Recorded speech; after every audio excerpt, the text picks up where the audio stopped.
back on the field and get back to work. You know, before I talk a little football, I know it's been a hard week for our university, and when it comes to the Department of Justice investigation, I want you to know that I learned about the investigation and the facts alleged by the government at the same time that everybody else did when the news broke Tuesday. I was not aware of any of it before then, and like so many of the USC family, totally shocked by the allegations. And because this is an ongoing review of the matter, myself, our staff, and our players cannot answer any questions on that matter, and I hope you will respect that. As far as staffing goes, we've added a bunch of staff. We've lost a couple. I'm going to go through that just real fast. You know, we were able to finish over the break. We were able to finish our strength and conditioning staff by adding Darren Mustin, Ty Webb, and Jared Klingenberg. You know, with the leadership of Aaron Osmus, these men are going to do an amazing job with our kids and preparing them for the upcoming season. In regards to recruiting, we lost a really good man in Eric Ziskin. In February, Eric told me that he is going to get out of the profession, spend more time with family, and choose another line of work. Wish him nothing but the best. He's done such a great job for us and over the years, and has been a tremendous service to our program. We are excited to add Kelsey Winkle to the recruiting staff. She's taken over the Director of Campus Recruiting, and we also welcome Gordon Thomas to our operations staff to help manage our day-to-day operations of our team and assist our recruiting staff. Finally, we've added 4 new quality control coaches that you've seen out here today. Coach John David Baker, Seth Dagey, Sean Howe, and Joe Bolden will be with us.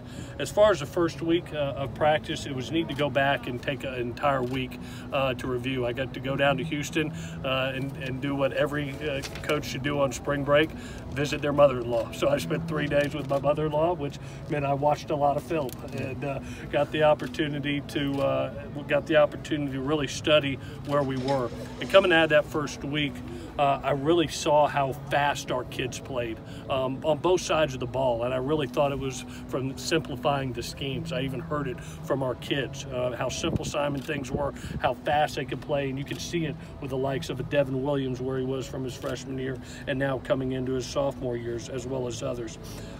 You could tell the individual work that we've done, you know, adding, you know, basically 30 to 40 minutes a day of extra individual work has really helped us fundamental and technique-wise. And then, you know, the reality, I think, really of being able to see exactly, having refs out here every day, seeing the penalties, flags fly, making repercussions right off the bat. Kids understand exactly what they've done, and they know that there's consequences for it. I thought that helped us. It was evident to see defensively from a bigger front with personnel in the run game. I think it's going to help us a bunch. And then going to a pass rush game on third down, we really worked at that last Saturday, and to be able to see the kids, defensive kids, come off the ball with true pass rushers, substituting that Greyhound package, as we call it, was really neat to see. Overall, I thought the kids had a blast. The attitude was great.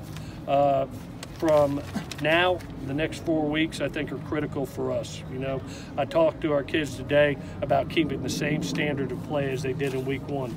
And I thought defensively that happened today. I thought we were a little rusty offensively, pitching and catching. I'm hoping that comes back into play pretty quickly.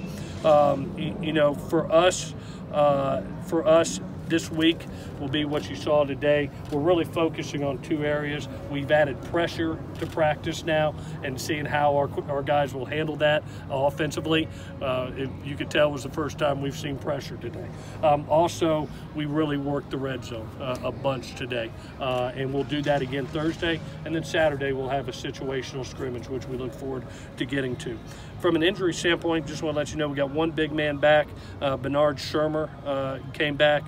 Tried Caleb Tremblay today, just wasn't ready. And then Trevor Trout on Saturday suffered a torn bicep and had surgery on it over spring break and is going to be, unfortunately, out for the rest of training camp here. So with that, any football questions that you have, I will take. What's the plan and timeline to replace Eric?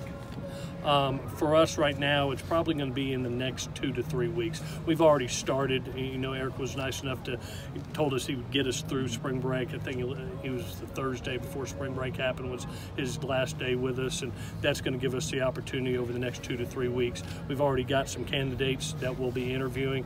It's a little bit off time, you know, with spring ball and interviewing, but I'm hoping by the end of spring ball, when we get into the recruiting period, which is April 15th to May 31st, that we'll have our guy in play. As you know, it's such a big hire. It's like having an OC, a DC, a special teams coordinator, strength and conditioning. This is a big hire for us, and I'm not going to rush into it, especially when that recruiting piece comes April 15th to May 31st. I'll have somebody in play by the end of spring ball. There's a lot made about that staff being undersized a little bit. Is there a hope in the future to expand that entire recruiting and support staff? Or? Well, you know, right now it is a 4-man team. You added Thomas Gordon, which helps with 5, and then you have your graphic designer. So it's really 6 people in that area, plus all your coaching staff, plus your GAs, your QCs can be involved with on-campus recruiting and things like that. So right now, that's where we're at. This is the most analysts that you've had. How different is that making life for the coaching staff with this many analysts? I think, you know, for us, it's probably normal on the West Coast, probably under the East Coast, you know, but, you know, we've always had, we basically, four GAs and had the availability to you know, have anywhere between 6 or 7 QCs and 10 full-time coaches and go to work. But that's normal for the Pac-12. Is this a bigger staff though that you've had? It's got a couple more guys on it, and I appreciate the investment that our athletic department has made to be able to supply that staff. Among your quality control guys, John David Baker was with Graham at North Texas. Yes. Does that help to bring in somebody who's kind of familiar with this offense? Yeah, you know, the system is very similar, and the system is very similar to the Texas Tech system with the availability, as you've seen, a little bit more run game. But the pass game is extremely similar, and to be able to have some guys like John David, like Seth Daggy, who was with Mike Jinks at Bowling Green, and you know Mike came from Tech, you know, with Cliff. So you've got some individuals there that know the system extremely well, and you can tell they've got great adeptness to it and great knowledge of it. Coach, yeah. It's been we're about 4 practices into spring ball. Yeah. How have the quarterbacks adjusted from like the transition from offensive coordinators from T to Graham? Well, I thought in the first week I was extremely happy. You know, I walked away from those 3 practices a little bit giddy, to be honest with you, over spring break, and having the opportunity to watch them not only make high completion ratios, but they were really getting the ball out. And today was really nice. We gave them their first taste of adversity with some pressure, which is good for them, and need to do it even more this week. And then you saw us in that red zone, you know, and anytime you get in that tight red zone, it gets hard. You know, completions get hard, and decision making has to go up immensely. You know, so we're putting them in some positions where they're going to fail, but hopefully they learn from it, and ultimately that'll make them more successful quarterbacks at the end. Is there anybody on defense that's catching your eye yet?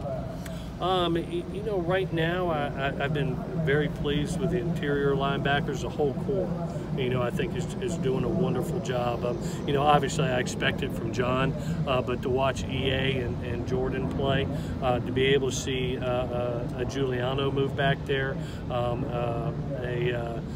a Kanai move that back there, to see Raylan Goforth just walk on here and start making plays as a freshman. That's been neat to see. And then you know, I really think, you know, the guy that catches your eye is Drake. You know, as a newcomer, Drake and Nick have shined a little bit. I saw both of them make some nice plays today. Let's go one more. You talked about how important it is to replace Eric Viskin. Just what are you looking for in terms of traits at that position? Well, obviously, you know, he's got to have organizational skills as well as being able to run a department, be able to scout, be able to have, you know, personality when people come on campus. It's somebody that has to be able to basically be like your general manager, and that's what EZ did for us. You know, you look at the job he did over several years now. If I can grab another EZ, that would be great. He's hard to find, but we'll do a good job of locating. All righty, guys. Thank you. Thank you.